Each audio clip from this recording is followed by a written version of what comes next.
Votre invité aujourd'hui, en direct sur Boursorama dans la grande interview, c'est Jean-Claude Leland, fondateur, président du conseil de surveillance d'Argan, qui est une foncière cotée à la Bourse de Paris sur le SBF 120. Bonjour. Bonjour David. Merci d'être avec nous en direct sur Boursorama. Vous n'êtes pas une foncière comme les autres, vous êtes une foncière qui est spécialisée sur le créneau des entrepôts. D'ailleurs, c'est la seule, si je parle sous votre contrôle, c'est la seule foncière cotée sur Euronext Paris qui fait ce métier-là, qui est dans la logistique et les entrepôts. J'ai des confrères belges, mais confrères français de ce type-là, non. D'accord, voilà. Tout à fait ça. Il faut parler de cette spécificité, de cette singularité de votre modèle. Vous n'êtes pas un promoteur, vous êtes une foncière, donc vous détenez, vous possédez, vous occupez de la gestion locative d'entrepôts. Absolument. Racontez-nous. C'est cela. Donc d'abord, la caractéristique, c'est que je suis parti d'une feuille blanche. En 1993. Oui, c'est cela. Mais au plan opérationnel, le 1er janvier 2000. D'accord. Voilà, donc ça fait bientôt 24 ans. Ouais. Ça fait 24 ans. Et donc j'ai accumulé une boule de neige par développement d'entrepôts et par acquisition. Grosse boule de neige, on est quoi en patrimoine 4 milliards, j'ai pas le chiffre en tête. C'est cela, c'est l'ordre de grandeur, enfin 3 milliards 9, mais donc retenons un chiffre simple, 4 milliards de valeur brute, à dire d'experts, puisque en fait, étant coté, le patrimoine fait l'objet d'une expertise semestrielle. Et ça représente une centaine d'entrepôts, et exprimé en chiffre d'affaires, en revenus, ça fait 200 millions, 198 millions cette année en 24, et puis une prévision plus 8% ou plus 9% l'année prochaine. Bon, donc propriétaire des entrepôts, une centaine, gestion locative.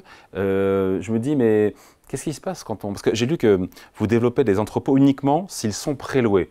Et là, ce qui est génial, c'est que vous avez depuis 7 trimestres, et même en général, pas loin de 100% de taux d'occupation.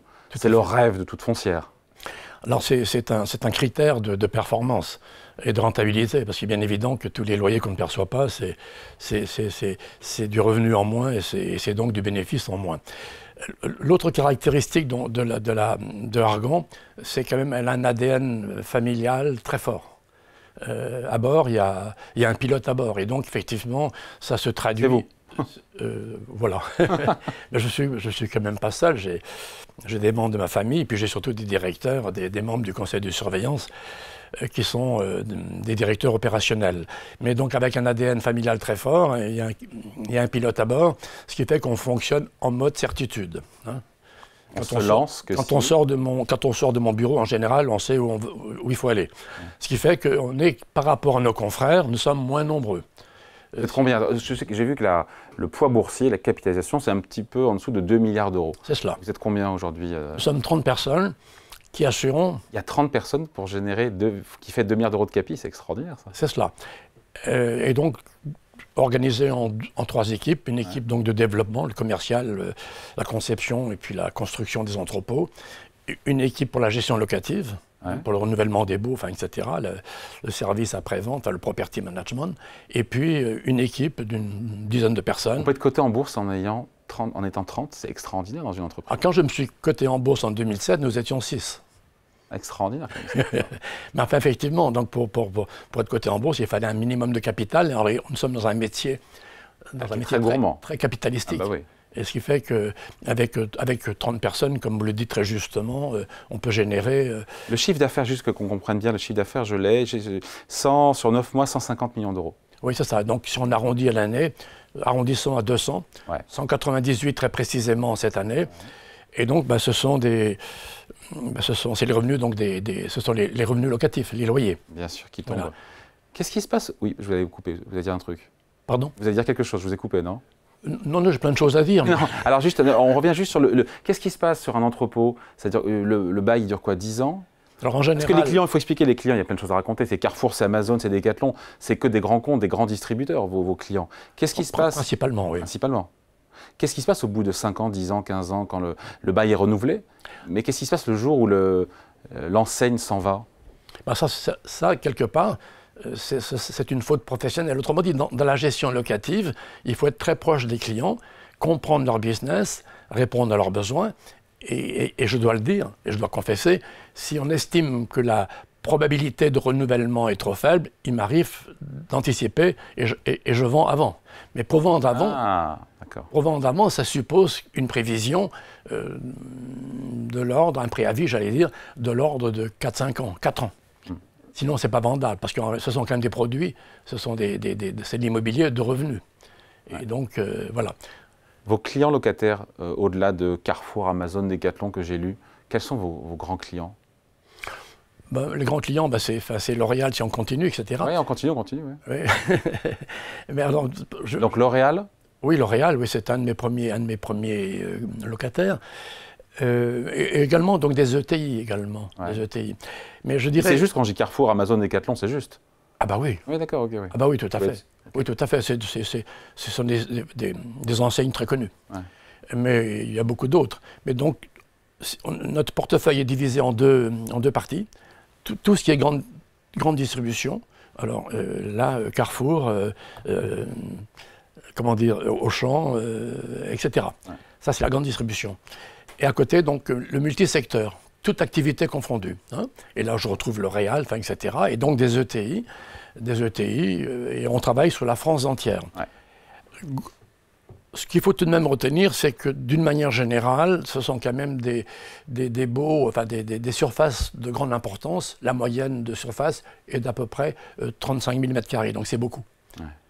Alors, on travaille désormais, d'ailleurs, davantage sur des petits formats, des formats de l'ordre de 20 000 m², 15 000 m², plus proches donc, des villes pour essayer donc, de limiter le risque. Parce qu'il est bien évident que si une grande enseigne comme Amazon ne devait pas renouveler, ce serait problématique.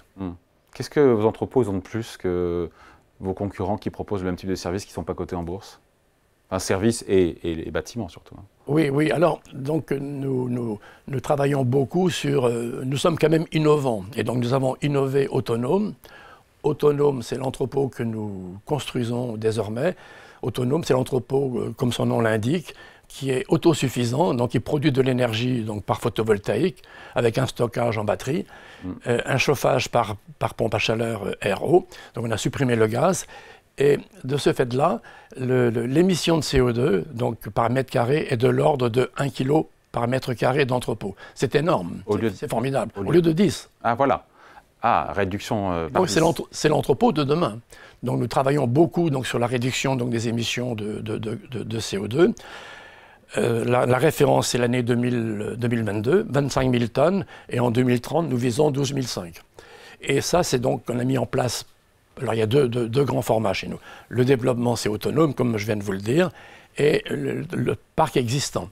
Et sur le parc existant, aujourd'hui, nous avons un programme de remplacement donc, des chaudières au gaz, entrepôts chauffés au gaz, par des pompes à chaleur RO. Le gaz étant le plus gros émetteur de CO2. Donc le parc, ça sera renouvelé, pas tout de suite. Hein, non. Alors, d'autant que dans notre profession, la réglementation n'est pas favorable au développement. Il y a le ZAN, le zéro artificialisation du sol, etc., net, je veux dire. Donc, tous et des contraintes très réglementaires qui sont assez... C'est de plus en plus compliqué d'ouvrir des entrepôts. Absolument. Même des entrepôts pas zéro émission, mais qui réduisent de 90% l'émission de CO2. La empreinte carbone. L'image que laissent les entrepôts, c'est une image quand même un petit peu donc, de pollution de par les transports, etc. C'est vrai, mais donc ceci dit, c'est un avantage pour l'existant. Autrement dit, nous avons une taille critique d'environ... pratiquement 4 millions de mètres carrés. Et donc demain, il va y avoir un marché donc, de renouvellement de ces immeubles. Il faut les verdir. Comme on est très proche de nos locataires, il y a également le marché donc, des extensions, des aménagements selon les besoins donc, des locataires. Et donc ce qui nous caractérise probablement par rapport à nos confrères, c'est je dirais la proximité avec les clients. Votre poids d'ailleurs sur le marché de l'entrepôt en France? Oui, alors c'est très décisif. J'ai vu 7%. Non, c'est plutôt 5. C'est plutôt 5, oui. Oui, donc on estime que vous êtes leader avec 5%? Oui, c'est cela. C'est très atomisé. Très atomisé, c'est cela. Alors effectivement, si demain les développements sont plus difficiles, il y a certainement place également donc, à faire des acquisitions de portefeuilles de moindre importance, sachant que nous sommes également promoteurs pour nous-mêmes. Et quand on est constructeur pour nous-mêmes, on capte la marge promoteur. Autrement dit, l'écart entre le prix de revient et puis la valeur d'expertise, c'est pour nous. Exactement. L'essor du commerce en ligne, Jean-Claude Leland, c'est du pain béni pour vous? Bah oui. Oui, alors actuellement, ça marque un peu le pas, mais je rajouterais qu'il y a aussi tout de même le commerce conventionnel ou traditionnel de proximité. Ouais. On a une tendance à quitter un petit peu donc, les hypermarchés qui étaient un petit peu loin, etc., pour revenir en ville, donc dans des proxys. Hein. Et ça, c'est quand même une tendance. Et c'est bon pour vous, ça? Oui, moins. Un peu moins peut-être. Nous sommes moins présents. Ouais. Nous sommes moins présents donc au dernier kilomètre. On est moins présents. On est plutôt présents dans la grande logistique sur la France entière. Ouais, la croissance est toujours au rendez-vous. On ne l'a pas dit, mais 9% de hausse des revenus, 149 millions sur 9 mois, millions d'euros. On dit et on sait que l'immobilier, on avait le président de la FPI, de la Fédération des promoteurs immobiliers qui était avec nous vendredi. C'est toujours le marasme dans l'immobilier nouveau, le bureau est en crise, mais dans la logistique, en tout cas chez vous, ça se passe bien. La logistique est un secteur qui, quand même, fait l'objet donc, de demandes de il y a une contracyclicité, il y a une résilience de l'immobilier logistique? Oui, on peut néanmoins s'interroger sur le volume ou sur le potentiel de croissance du parc. Aujourd'hui, le parc est d'environ 80 millions de mètres carrés. Aujourd'hui, compte tenu de la situation économique, on peut penser que globalement, les volumes sont presque suffisants. Néanmoins, il y a une rotation, les plus anciens disparaissent, etc. Donc c'est un marché. La croissance ne viendra pas de l'extension du nombre d'entrepôts, un peu moins. Bien, on sort d'une période très favorable, on rentre dans un nouveau cycle qui est manifestement, au plan économique, moins favorable, mais on se prépare pour le cycle suivant. D'accord. Okay. Et la baisse des taux de la BCE un facteur favorable. Qui va se poursuivre, les taux longs qui ont baissé, tout ça c'est bon pour vous, ça change la donne, ce nouvel environnement de taux? Oui, ceci dit, on a subi également, on l'a subi précédemment, dans le mauvais sens. Donc là aujourd'hui, le ciel s'éclaircit, donc le ciel va être plus bleu, et donc c'est un facteur favorable. Parce que d'une manière générale, les foncières, et la nôtre en particulier, a quand même été assez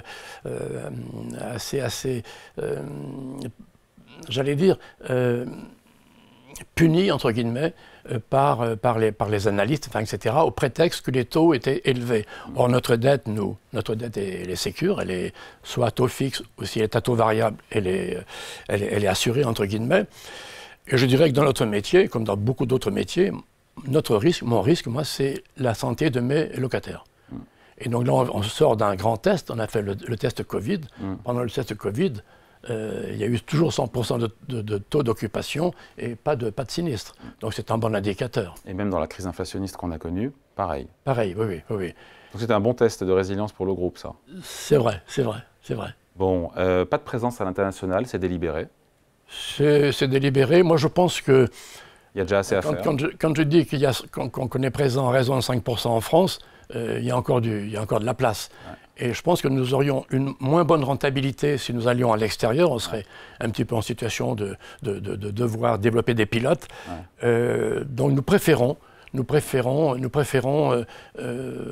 conforter notre position en France. La rentabilité, donc, elle est de combien? Si on doit comparer par rapport à un promoteur immobilier ou par rapport à d'autres foncières? Alors, d'abord, il y a la rentabilité des investisseurs. Ouais. Aujourd'hui, le dividende génère une rentabilité de 4,5% sur le taux actuel. Ouais. Bon, ça, c'est pas mal, parce qu'on a, compte tenu de notre croissance, compte tenu du développement, nous avons fait croître le dividende. Ça, c'est un facteur favorable. Quelle visibilité vous offrez à celles et ceux qui nous regardent en matière de dividendes pour les années? Eh bien, depuis, il est en constante progression d'environ 5-6% par an. Et ça va se poursuivre? Ça va se poursuivre, oui. La finalité quand même d'une foncière comme la nôtre, c'est précisément de pouvoir distribuer du dividende de manière récurrente. Alors là, il faut régler la hausse convenablement pour que ce soit durable. Donc on est aujourd'hui à 5% et 4,5% pour être précis, et vous vous engagez, en tout cas c'est un objectif, que ces dividendes croissent de 5 à 6% par an. C'est-à-dire que l'année dernière, nous avons distribué 3,15. 3,15 €. C'est 3,15, c'est cela. Et au mois d'avril qui vient, ce sera 3,30. Ça veut dire qu'on tire un trait sur une plus-value en capital. J'ai regardé le cours, on est sur Boursorama bien sûr, hausse du cours de 10% sur un an, là où d'autres foncières cotées font mieux, Covivio, Clépierre, Unibail-Rodamco. Unibail-Rodamco c'est plus 60%, mais ça a tellement baissé que c'est un peu à part. Nous ne sommes pas dans les mêmes secteurs. Mais bien sûr, je parle bien sûr d'une foncière, quand on pense à foncière, c'est pour ça qu'on vous invite pour bien comprendre ce que vous faites, qui est très différent. Covivio, Clépierre c'est plus 30%. Comment expliquer cette moindre performance sur le cours et est-ce qu'on peut espérer des gains en capitaux, des plus-values en capital aussi sur le cours? C'est vrai. Au-delà du titre, au-delà du rendement. Nous sommes, comme tout à l'heure je vous l'ai dit, nous avons été quand même un petit peu punis de manière exagérée avec la montée des taux d'intérêt, j'entends. Alors qu'au prétexte, alors il est vrai que par le passé, j'ai utilisé beaucoup la dette hypothécaire. La dette hypothécaire a l'avantage donc de pouvoir monter un taux de dette, une LTV très élevée, mais au final... Combien de dettes aujourd'hui par rapport au patrimoine? 4 milliards de patrimoine, combien de dettes? 2 milliards, c'est ça? C'est ça, un petit peu moins. Le montant de la dette représente 46% de la valeur des actifs. Quelle est la moyenne du marché foncière? Plutôt, l'idéal, c'est d'être en dessous de 40. Ah, donc c'est pour ça peut-être que le titre... On est un peu, c'est ça. Alors, là, c'est un objectif. Moi, j'ai deux objectifs, c'est pas très compliqué. Ouais. Croissance et désendettement. Ouais. Alors, parlons du désendettement, c'est votre remarque. Nous étions à 50% fin 2023. Là, nous sommes à 46 aujourd'hui. Oui, 4 points de moins. Etc. À la fin de l'année, nous visons 44 et 39% l'année prochaine, fin 2025. Alors, donc, là, nous sommes donc... alors, idéalement c'est un objectif, mais on va le respecter, de descendre en dessous de 40, comme je viens de vous le dire, et d'atterrir vers les 33. Et puis, parallèlement à cela, remettre le turbo pour la croissance. Bon, tout ça devrait booster le cours. Hein. Pourrait. Oui, il n'y a pas d'assurance tout risque. Non, hein? C'est vrai, c'est non. La famille détient combien? Donc, quelle est la part qui est en bourse? 37%. 37%. Donc la famille détient 37% de 2 milliards d'euros, potentiellement. On va le dire comme cela. Oui. Hein? C'est ça. Donc je suis effectivement... je suis un ancien pauvre, donc un peu plus riche, mais je ne suis pas un nouveau riche. Ah, bah ça fait quand même... ça fait 700 millions d'euros. On va le dire comme cela. Voilà. Et en bourse, il y a combien qui est sur le marché? Pardon? Quelle est la part de flottant qui est sur le marché? Le flottant représente 48%. Ça pourrait bouger? Parce que maintenant, nous avons quand même un partenaire qui est Crédit Agricole, Predica, ouais. Qui avec donc nous-mêmes plus Predica, ça représente 52%. Et le reste, effectivement, les 48%, c'est du flottant. Donc c'est plutôt stable, mais on ne s'interdit pas de se diluer au bénéfice de la croissance. D'accord. Uniquement au bénéfice de la croissance. Ah bah oui. Pas n'importe comment. Pas n'importe comment. Pour une bonne cause. C'est cela. Par exemple, comme nous avons fait l'acquisition des entrepôts Carrefour en 2019, en 2021, pardon, ça a été une dilution. Néanmoins, on s'est dilué au bénéfice de la croissance. Allez, merci pour cet entretien avec vous. Jean-Claude Leland, fondateur, président du conseil de surveillance d'Argan, qui est coté à la Bourse de Paris et sur le SBF 120. Merci pour cet entretien. Merci, David. Au revoir. Merci.